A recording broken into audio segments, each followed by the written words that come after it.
ये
प्रश्न एक तरफा उत्तर नहीं हो सकता इसका। मैं ये भी उत्तर नहीं दे सकती हूँ कि करनी चाहिए, और इसका ये उत्तर भी नहीं हो सकता है कि नहीं करनी चाहिए। योग इसमें न्याय दर्शन में आता है, योग दर्शन में, हाँ योग दर्शन में व्यास भाष्य में आता है कि भाई सब प्रश्नों के उत्तर एक तरफा नहीं दिए जा सकते हैं। कुछ प्रश्नों के उत्तर तो एक तरफा दिए जा सकते हैं, पर सबके नहीं दिए जा सकते हैं। जैसे आप मेरे से पूछो कि जी सब लोग मरेंगे कि नहीं, तो मैं एक तरफा उत्तर दे सकती हूँ कि सब मरेंगे, जो भी पैदा हुआ है वो मरेगा। तो इसमें कोई विकल्प नहीं है, एक व्यक्ति का भी नहीं है, सिंगल का भी। जो भी पैदा हुआ है वो मरेगा, सब मरेगा। तो ये एक तरफा उत्तर हो सकता है, पर सब मरे हैं वो पैदा होंगे कि नहीं, इसका एक तरफा उत्तर नहीं है। क्योंकि हो सकता है कि जो मोक्ष को प्राप्त हो गया वो दोबारा नहीं पैदा होगा, और जो राग द्वेष से युक्त है वो पैदा होगा। तो ये दो उत्तर आएंगे इसके। तो ऐसे ही जो आपने पूछा है आत्म प्रशंसा करनी चाहिए कि नहीं करनी चाहिए, तो इसका एक उत्तर नहीं हो सकता है। आत्म प्रशंसा करते समय उस व्यक्ति का प्रयोजन क्या है, क्यों कर रहा है वो जब सामने होगा तो फिर बताया जाएगा कि ये उचित है, ये उचित नहीं है। और वो तो व्यक्ति का अपना खुद का आत्मा भी बता ही देता है कि जो तू कर रहा है ये उचित है या उचित नहीं है। और इसका एक ये भी मापदंड है, वैसे हर बार ऐसे नहीं होगा पर मोस्टली ये होता है कि जब आपको किसी से ये पूछना पड़ रहा है कि जो मैं कर रहा हूँ ये उचित है या नहीं है, तो 99% वो उचित नहीं ही होगा, तभी तो आपको पूछना पड़ रहा है। जब आपको किसी से ये पूछना पड़े कि मैं ये चीज़ खाऊं कि नहीं खाऊं, तो समझ लो कि आपको नहीं ही खानी, इसीलिए तो पूछ रहे हो। आपका बिन खाए भी काम चल सकता है, पेट भरा है आपका, इसलिए पूछ रहे हो। यदि आपको सचमुच ही उसकी भूख होती, उसके बिना काम नहीं चलता, तो आप पूछने नहीं जाते किसी से, खा ही जाते उठा के। फिर तो किसी और भी होती है। किसी और भी होती किसी और कोई वस्तु हो तो उसको पूछ के खाना चाहिए। भूख लगी तो पूछेंगे। वस्तु किसी और की है तो तब पूछ सकते हैं कि मैं, और दूसरे की है और तब भी आप भूखे, तब भी खा जाओगे आप। देखो ये चीजें, मतलब आदमी के प्राण निकल रहे हैं भूख के कारण या प्यास के कारण, तब व्यक्ति नहीं पूछता है बिल्कुल भी। डूबने वाला व्यक्ति, उसके पास कोई बचाने वाला जाए ना, उसको इतना टाइटली पकड़ता है वो कि मैं तो डूब ही रहा हूं, पर तू भी क्या बच जाएगा, आजा मेरे साथ ही तू भी। डुबोना तो नहीं चाहता वो, मतलब बचने के लिए प्रयास करता है कि किसी चीज को पकड़ूं। तो बचाने वाला बहुत ताकतवर होना चाहिए, वरना तो वो उसको भी ले डूबेगा, खुद तो डूबेगा ही डूबेगा। तो उसके अंदर इतनी पावर है यदि, तो वो उसको भी बचा लाएगा और खुद भी बच जाएगा। तो ऐसे ही वो तो पानी में डूबने की बात है, ऐसे ही संसार में डूबने की भी बात है, विषयों में डूबने की बात भी है, भोगों में डूबने की बात भी है। अगर दूसरा व्यक्ति मजबूत नहीं है तो वो दूसरे के साथ फिर खुद भी डूब ही जाएगा। इसलिए हमें कहा जाता है कि भाई आप आश्रय लो तो आप किसी अपने से महान शक्ति का लेना, भगवान का लेना, भगवान दिखाई ना दे तो गुरु का लेना, माता पिता का लेना, या फिर कुछ ऐसे आपके कोई मित्र मंडली में हो जो आपसे बहुत पावरफुल हैं, स्ट्रोंग हैं, भाई बहन हैं, तो उनका लेना। पर अपने बराबर वाले का या अपने से नीचे वाले का आश्रय मत लेना, क्योंकि वो तो खुद ही बेचारा अभी समर्थ नहीं है, तो आपको कहाँ बचाएगा। तो कौन पूछ रहा था ये बात? हाँ, इन्होंने पूछा था ना, वो करना चाहिए कि नहीं करनी चाहिए आत्म प्रशंसा।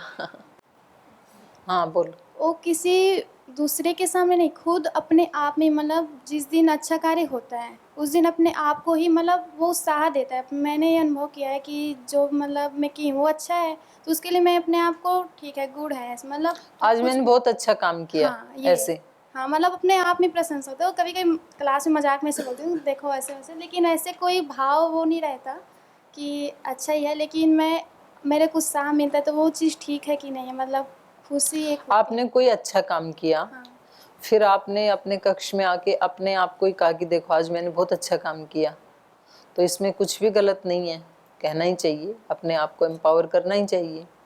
और फिर उससे अगला आप कह रहे हो कि मैंने क्लास में भी कहा, फिर कभी विनोद में से हमेशा नहीं होता, विनोद में कभी ऐसा नहीं, होता वो है। उसी की जब कभी कहा उसी की चर्चा कर रहे हैं ना बेटा। आपने विनोद में किसी के सामने कहा कि देखो मैंने आज ये अच्छा काम किया, तो उसमें भी कोई बुराई नहीं है। आपने अच्छा काम किया, इसको सुन के दूसरे व्यक्ति को भी प्रेरणा ही मिलेगी, तो इसमें भी कोई बुराई नहीं है। तो इसलिए तो मैं कह रही हूं कि उस आपके भाव का पता लगना चाहिए तो उत्तर आएगा। यदि आपका भाव कोई गलत नहीं है, आपका भाव ये भी मैंने अच्छा काम किया और मुझे करना ही चाहिए, तो ठीक है, फिर तो उसमें क्या दिक्कत है। अपने आप को उत्साहित करना ही चाहिए, व्यक्ति को अपने आप को शाबाशी देनी ही चाहिए। हो सकता है आपके अच्छे वाले काम का हमें पता ही ना लगे, तो हम तो शाबाशी देंगे नहीं आपको, तो हर बार बड़े तो शाबाशी देते नहीं है, तो फिर खुद को ही दे देना चाहिए, क्योंकि सब बातें तो पता ही नहीं चलती ना दूसरे व्यक्ति को। आप क्या कर रहे हैं, किस भाव से कर रहे हैं, तो अपने आप ही कहना चाहिए फिर, तो उसमें तो कोई दोष नहीं है। दोष तब है जब आप दूसरे को कनिष्ठ मान रहे हैं, अपने आप को श्रेष्ठ मान रहे हैं कि देखो मैंने कर लिया, आपके बस की बात नहीं है, ये वो दोष है फिर। भाई मैं श्रेष्ठ हूं, मैं श्रेष्ठ हूं ये ठीक है, मैं ही श्रेष्ठ हूं ये ठीक नहीं है, मैं भी श्रेष्ठ हूं ये तो ठीक है। तो कई बार व्यक्ति जब अच्छा बनता है, उसके पास कोई चीज होती है, तो फिर वो दूसरे को हे समझने लग जाता है। उसको लगता है कि भाई मेरे पास जो चीज है वो तो किसी के पास है ही नहीं, तो ये फिर बुराई की जड़ है। अपनी अच्छाइयों का अहंकार होना सब बुराइयों की जड़ है।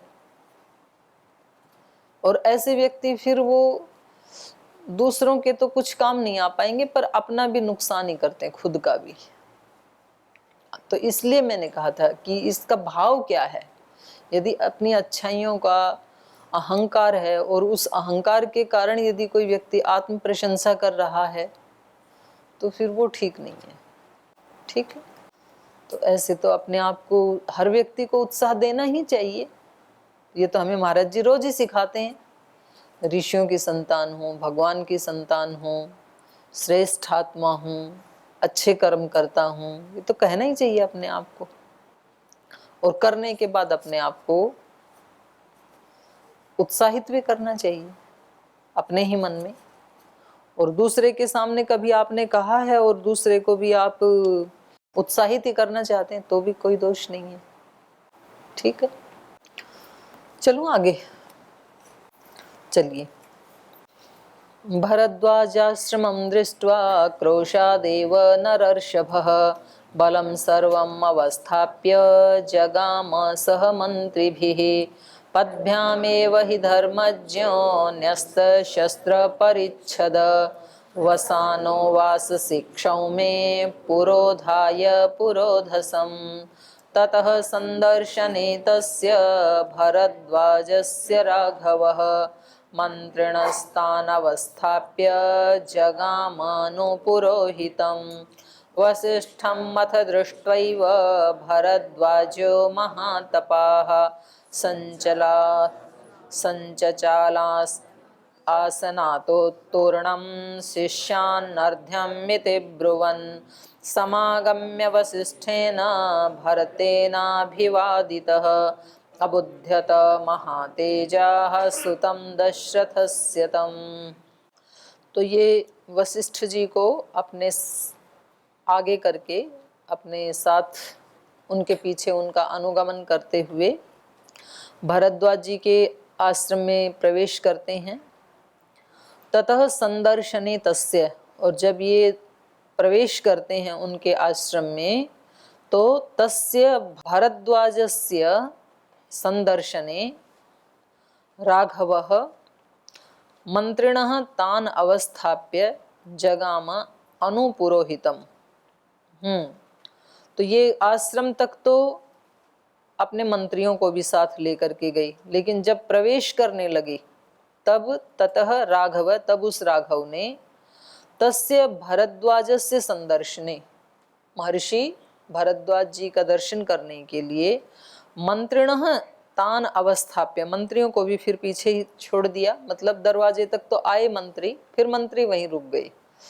तो जो महाराज जी के साथ भी जो आते हैं सीआरपीएफ वाले, तो यहाँ तक तो साथ आते हैं, तो इस गेट से आएंगे तो वहाँ रुक जाएंगे, इस गेट से आएंगे तो बाहर रुक जाएंगे, फिर अंदर तो नहीं ना आते वो। तो ऐसे कह रहे हैं ये कि वो राघव ने, श्री भरत जी ने भरद्वाज जी का दर्शन करने के लिए मंत्रिणः तान अवस्थाप्य जगाम अनुपुरोहितम, उसके बाद तो केवल अपने पुरोहित जी को आगे रख करके उनका अनुकरण किया। अंदर केवल दो ही गई, गुरु जी और श्री भरत जी। वसिष्ठमथ दृष्ट्वैव भरद्वाजो महातपाः सञ्चचालासनात्तोरणं शिष्यानर्ध्यमिति ब्रुवन्। और अथ इसके बाद वसिष्ठम दृष्ट्वा एव, जैसे ही भरद्वाज जी ने वशिष्ठ जी को आते हुए देखा, महातपा भरद्वाज, महान तपस्वी भरद्वाज जी ने जैसे ही वशिष्ठ जी को आते हुए देखा, संचचाल आसनात्तूर्णम, शीघ्र ही अपना आसन छोड़ करके खड़े हो गए। और शिष्यान अर्ध्यम इति ब्रुवन, और अपने शिष्यों को कहा कि गुरु जी के लिए, वशिष्ठ जी के लिए अर्ध लेकर आओ, पानी लेकर के आओ। पहले हाथ मुंह धोने के लिए जल देते हैं और फिर आचमन के लिए जल देते हैं, पीने के लिए जल देते हैं। तो ऐसी हमारी परंपरा थी। तो अभी तो केवल पीने के लिए ही देते हैं। तो पीने के लिए इसलिए देते हैं कि आजकल लोग जूते पहन के आते हैं तो कुछ बाहर की धूल मिट्टी तो लगती नहीं है। हाँ, कोरोना काल में तो दोबारा से ये परंपरा शुरू हुई थोड़ी, तो कोरोना का भी थोड़ा तो धन्यवाद है जिसने वैदिक परंपरा की तरफ लोगों को मोड़ा। तो लोगों ने हाथ मिलाने छोड़ दिए, तो दूर से ही हाथ जोड़ के प्रणाम करना शुरू कर दिया लोगों ने। तो ये तो हमारी वैदिक परंपरा थी। तो बोले हाथ से वो आ जाएगा कोरोना एक का दूसरे में, और पहले हाथ पैर सब धोकर के आओ बाथरूम में, और ज़्यादा ही हो तो वहाँ पर कपड़े निकाल के वहीं डालाओ, गर्म पानी में डालो, दूसरे कपड़े पहन के आओ। ऐसे भी हुआ। मेरे को याद है कोरोना काल में एक बार मेरे को बेंगलुरु जाना पड़ा, तो मैं रात को वहाँ पर पहुँची 10 बजे, और जिनके यहाँ जाना था तो मैंने उनको कहा, मतलब जाना किसी तीसरे के यहाँ था और रुकना किसी दूसरे के यहाँ था। तो मैंने कहा अभी कोरोना काल चल रहा है तो हम कहीं दूसरी जगह रुक जाते हैं, आपके यहाँ नहीं आएंगे, क्योंकि वो बहुत सावधान रहने वाली माता है जिसके यहाँ जाना। बोले नहीं, आप बेंगलोर में आओ और आप किसी के और के यहाँ रुको, ये तो मेरे को स्वीकार नहीं है, रहना तो हमारे यहीं है। तो मैंने कहा आप तो सब्जी वालों को भी अंदर नहीं आने देते हो, उनकी सब्जी वाले जो लाते हैं तो वो सब्जी ला के बाहर रख दें, वो 3 दिन तक वहाँ रखी रही तब अंदर लेती हो माता। कोरोना आया भी होगा तो मर गया होगा। तो मैंने कहा मेरे को 3 दिन बाहर रखोगी तो कैसे चलेगा। बोले नहीं नहीं आप आ जाओ। तो मैं चली गई। मैं रात को पहुंची 10 बजे। तो मुझे पता था कि माता मिलेगी नहीं, तो उन्होंने एक अपना सबसे ऊपर एक कक्ष रखा हुआ है, उसमें केवल महाराज जी रुकते हैं, या आगे पीछे कभी कोई यहाँ से जैसे मैं जाऊँ या जयदीप जी, राकेश जी, कोई, तो केवल उनके लिए है वो। तो मुझे पता, मैं सीधी ऊपर ही चली गई और रात को फिर 10 बजे गर्म पानी से स्नान किया, सिर धोया। स्नान करना तो ठीक है, रात को 10 बजे सिर धोना, और बाल वैसे बड़े हैं मेरे, तो मैं सिर धो के फिर उनसे मिलने के लिए नीचे गई और मैं भगवान से प्रार्थना कर रही, क्योंकि रात को सिर धो के ना फिर ठंडा पानी रहता है तो छींक आने की संभावना है, बाल गीले हैं। मैंने कहा हे भगवान, कोई छींक मत आ जाना मेरे को, क्योंकि उस समय तो जिसको छींक आ गई ना वो ही कोरोना। मैंने कहा रात को घर से निकाल देंगे फिर, छींक आ गई। इतना डर डर के भगवान से प्रार्थना कर करके तो आई नहीं छींक, अच्छी बात है। तो मेरे को वहाँ रातवासा मिल गया। तो ये सारी परंपरा कोरोना ने हमारी वापस लौटाई। पहले हाथ पैर धो के आओ, तो पहले अर्घ्य दिया जाता है, और पाद्यम पैर धोने का जल दिया जाता है, और फिर आचमनीयम आचमन करने का जल दिया जाता है। तो ये एकदम से खड़े हुए, तो इसलिए भी पता है कि जब कोई प्रतिष्ठित व्यक्ति आता है तो फिर जो जिसके घर में आए, यद्यपि ये स्वयं भी प्रतिष्ठित ही हैं, ये भी बड़े ऋषि हैं, लेकिन जो अतिथि आया है तो फिर जो घर में रहने वाला है वो यदि बड़ा भी है तो वो उनके सम्मान में अतिथि देवो भव ऐसे कहा है ना, तो खड़े होना चाहिए फिर। तो ऐसा नहीं होना चाहिए कि भाई सोफा पे बैठे हैं और उधर से कोई आ गए, बोले हाँ जी आ गए आइए बैठिए, उधर हाथ कर दिया और खुद बैठा है सोफा के ऊपर ही। तो ये वैदिक परंपरा के प्रतिकूल है। तो अच्छी बात तो ये है कि पता लगे तो बाहर से रिसीव करके लाना चाहिए, और अचानक से कोई आए तो फिर कम से कम खड़े हो जाना चाहिए। तो कहीं ना कहीं ये परंपराएं हैं, आज तक भारत में ही हैं। और अब तो आज तो भारत से भी ज्यादा दूसरे लोग इन चीजों को फॉलो करते हैं, ध्यान में रखते हैं। बाहर भी मानते हैं इनको, शिष्टाचार आदि को। तो यहाँ भी ऐसे ही हुआ। वशिष्ठ जी को देख करके भरद्वाज जी जो बड़े तपस्वी हैं, तो वो एकदम से उठ गए अपने आसन से, और शिष्यान अर्ध्यम इति ब्रुवन, अपने शिष्यों को कहा कि पहले अर्ध लेकर के आओ। समागम्य वसिष्ठेन भरतेनाभिवादितः अबुध्यत महातेजः सुतं दशरथस्य तम्। और वशिष्ठेन, वशिष्ठ जी के साथ, भरतेन अभिवादितः, वशिष्ठ जी के साथ, वशिष्ठेन समागम्य, वशिष्ठ जी के साथ आए हुए जो भरत जी हैं उनके द्वारा भी अभिवादन किया गया, उन्होंने भी प्रणाम किया भरद्वाज जी को। अबुध्यत महातेजः सुतम दशरथस्य तम्, और तब इन्होंने, भरद्वाज जी ने जान लिया, महान तेजस्वी भरद्वाज जी ने जान लिया कि ये दशरथ जी के ही पुत्र हैं, दूसरे वाले पुत्र हैं। श्री राम को और लक्ष्मण को तो पहले ये मिल चुके हैं, तो इन्होंने वशिष्ठ जी के सानिध्य से ये पहचान लिया। सानिध्य से भी व्यक्ति पहचाना जाता है ना कि भाई ये इनके साथ है, तो इसका मतलब है इन्हीं से कोई संबंध होगा। और क्योंकि वो एक तेजस्वी व्यक्ति भी हैं, और कुछ उससे भी पता चल जाता है, थोड़ा अंदाजा लगा लेता है व्यक्ति उसके नैन नक्शे से, उसकी आकृति आदि से। तो उन्होंने ऐसे जान लिया कि भाई ये वशिष्ठ जी के साथ आए हैं, तो ये जरूर दशरथ सुत ही हैं, दशरथ जी के पुत्र ही हैं, भरत जी ही हैं। ताभ्याम अर्ध्यम च पाद्यम च दत्वा पश्चात् फलानि च आनुपूर्व्याच्च धर्मज्ञ पप्रच्छ कुशलं कुले वसिष्ठो भरतश्चैनं पप्रच्छतो रनामयं शरीरेऽग्नेषु वृक्षेषु शिष्येषु मृगपक्षिषु तथेत्यतत्प्रतिज्ञाय भरद्वाजो महातपः भरतं प्रत्योवादे राघवस्नेहबन्धनात् किमिहागमने कार्यं तव राज्यं प्रशासतः एतद् आचक्ष्व मे सर्वं न हि मे शुध्यते मनः। एवं मुक्तो भरद्वाजं भरतः प्रत्युवाचः पर्यश्रो नयनो दुःखाद् वाचा संसज्यमानया।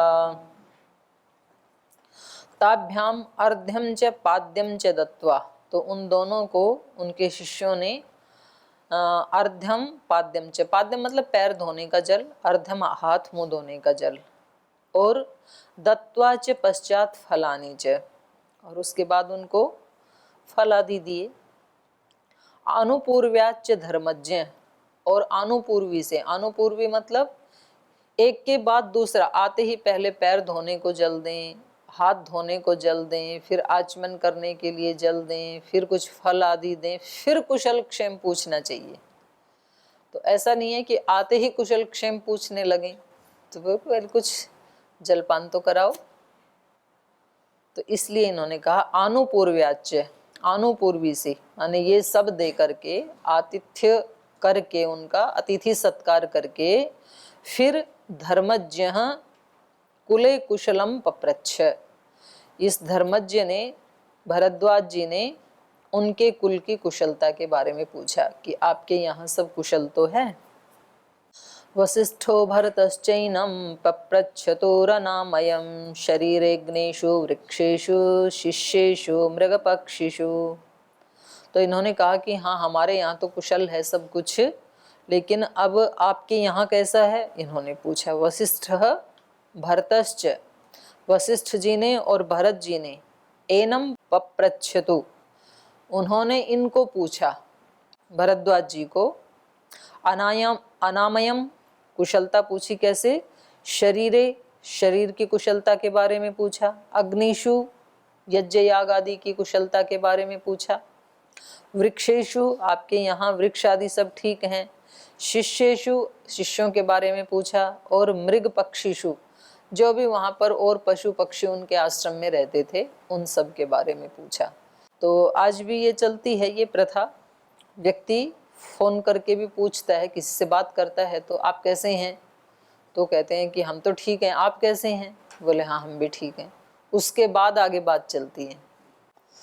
और इसके बारे में ना अपने वो थे जो पूज्य स्वामी सोमानंद जी महाराज जी, तो वो बोलते थे कि भाई इसमें ना जागरूकता पूर्वक पूछना चाहिए और जागरूकता पूर्वक उत्तर देना चाहिए, नहीं तो एक फैशन चल गया। एक व्यक्ति किसी से पूछते हैं कि और कैसे हो, तो बोले बिल्कुल ठीक, और फिर थोड़ी देर में जब वो शिकायत करने लगता है ना, तब पता चलता है कि बिल्कुल ठीक कहाँ था, थोड़ा भी ठीक नहीं था। तो फिर बोले क्या बताएं जी, तो बोले ऐसे बताओ कि पहले से थोड़ा ठीक हो, मतलब बिल्कुल ठीक नहीं हो अभी।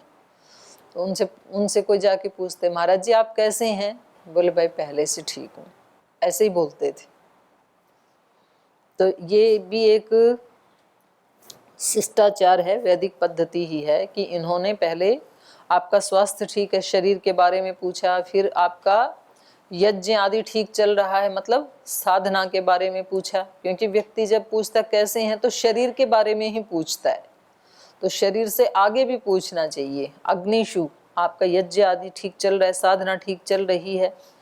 शिष्येषु वृक्षेषु, आपके शिष्यगण सब अपना अपना धर्म का पालन कर रहे हैं, ठीक आचरण कर रहे हैं, विद्या अभ्यास कर रहे हैं, व्रताभ्यास कर रहे हैं। तो यदि नहीं कर रहे हैं तो फिर वो कुशल नहीं कहलाएगा वो व्यक्ति शिष्यों की दृष्टि से। और ऐसे ही आपके यहाँ खेती बाड़ी वृक्ष पौधे सब ठीक हैं, आपके यहाँ गाय आदि जो पशु हैं और जो पक्षी आदि रहते हैं आश्रम में, वो सब कुशल हैं क्या, तो सब के बारे में पूछा इन्होंने विस्तार से। तथेति तत्प्रतिज्ञाय भरद्वाजो महातपाः भरतं प्रत्युवाचेदं राघव स्नेहबन्धनात्। तथा इति तत्प्रतिज्ञाय भरद्वाजः महातपाः, महातपस्वी भरद्वाज ने, तथा इति, तथा इति मतलब सब ठीक है, सब कुशल है, ऐसा उनको कह करके, तत्प्रतिज्ञाय उनको ज्ञापित करके, भरतम प्रत्युवाचेदम, फिर भरत जी से इन्होंने प्रश्न किया, राघव स्नेह बंधनात्, क्योंकि इनका राघव के प्रति बहुत स्नेह था, तो उनके साथ स्नेह होने के कारण श्री राम जी के प्रति बहुत स्नेह था भरद्वाज जी का, क्योंकि वो मिलके गए ना, और इनको ये भी पता चल गया कि इनको पिता ने निष्कासित कर दिया है, वनवास भेज दिया है, तो इस कारण से भी उनके प्रति स्नेह था। तो उस स्नेह के कारण इन्होंने भरत जी से पूछा। तो ये पहले भी ये बात आई थी, गुह से जब मिले तो भी ये ऐसी बात आई थी, यहाँ भी ऐसे ही हो रहा है कि भाई ये कहीं उनकी कोई हानि पहुंचाने तो नहीं जा रहे हैं इतनी सेना आदि लेकर के। तो इन्होंने भी वही प्रश्न पूछ डाला इनसे, किम इह आगमने कार्यम तव राज्यम प्रशासतः एतद आचक्ष्व मे सर्वं न हि मे शुध्यते मनः। किम इह आगमने तव कार्यम, यहाँ कैसे आ गए भाई, भरत जी से पूछा। राज्यम प्रशासतः, राज्य पर शासन करते हुए आपको तो इतने बड़े राजकाज से कहाँ टाइम मिल गया, कैसे आना हो गया यहाँ पर, आपको तो राज मिल गया। एतद में सर्वम आचक्ष्व, ये सब बताओ मुझे किस प्रयोजन से आए हो। न ही मे मनः शुद्धते, क्योंकि मेरे मन में आपके प्रति आशंका है, शुद्ध नहीं है मेरा मन, मेरे मन में आशंका से युक्त है मेरा मन कि आप क्यों आ गए। तो जो व्यक्ति किसी बड़े दायित्व को, किसी बड़े पद को भी ग्रहण करता है तो समझ लो कि वो कांटों का ताज पहनना होता है, क्योंकि हर व्यक्ति उसके ऊपर डाउट कर सकता है और कर लेता है। तो वो जो दूसरे जिनको नहीं मिला तो उनको लगता है कि भाई उनको छोड़ के इनको मिला है। तो एक वैसा भाव रहता है, जब तक कि वो व्यक्ति ये सिद्ध ना कर दे कि भाई मेरे को जो पद मिला है मैं उसके योग्य हूँ, तब तक उसको बहुत सारे संघर्षों का सामना करना पड़ता है। तो इतना सरल भी नहीं है। तो इनके मन में झट से क्या आया, वे राजकाज करते, माता कौशल्या ने भी इनको मिलते यही कहा था, वे आपको तो राज चाहिए था, तो ये राज है आपका, भोगो आप। गुह को भी यही आशंका हुई, भाई राजा बनने के बाद पूरी सेना लेके आ गए प्रदर्शन करने के लिए या फिर श्री राम को मारने के लिए। तो तुरंत जब किसी के पास कुछ होता है ना, इसलिए महर्षि पतंजलि जी ने कहा कि जो सुखी हैं उनके प्रति कैसी भावना करनी चाहिए, मैत्री की। वो प्रयास पूर्वक करनी होती है, सहज होती नहीं है। सुखी को देख करके मैत्री की भावना आती ही नहीं है, तो उसमें टाइम लगता है। तो इसलिए इन्होंने भी उनसे वही प्रश्न कर डाला कि आप कैसे आ गए, आपको तो राज मिल गया था। तो इन्होंने क्या उत्तर दिया ये फिर हम कल पढ़ेंगे, आज यहीं विराम लेते हैं।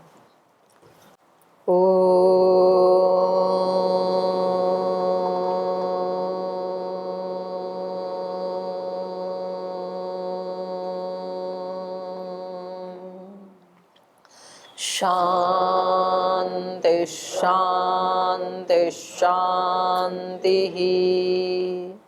श्री गुरुभ्यो नमः।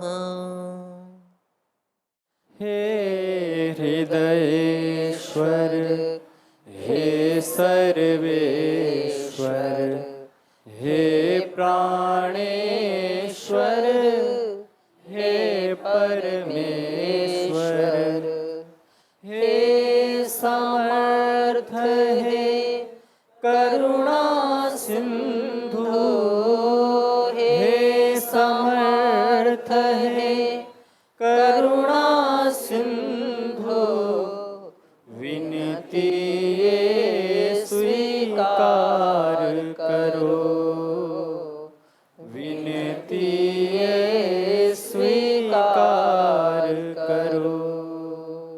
भूल दिखा कर उसे मिटा कर, भूल दिखा कर उसे मिटा कर, अपना प्रेम प्रदान करो, अपना प्रेम प्रदान करो।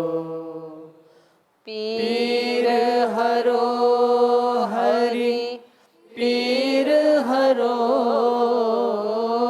पीर हरो हरि, पीर हरो, पीर हरो हरि, पीर हरो, पीर हरो हरि, पीर हरो। हे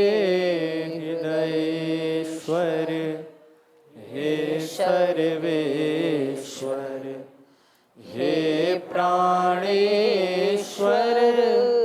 हे परमेश्वर हे प्राणेश्वर हे परमेश्वर हे प्राणेश्वर हे परमेश्वर। ओम श्री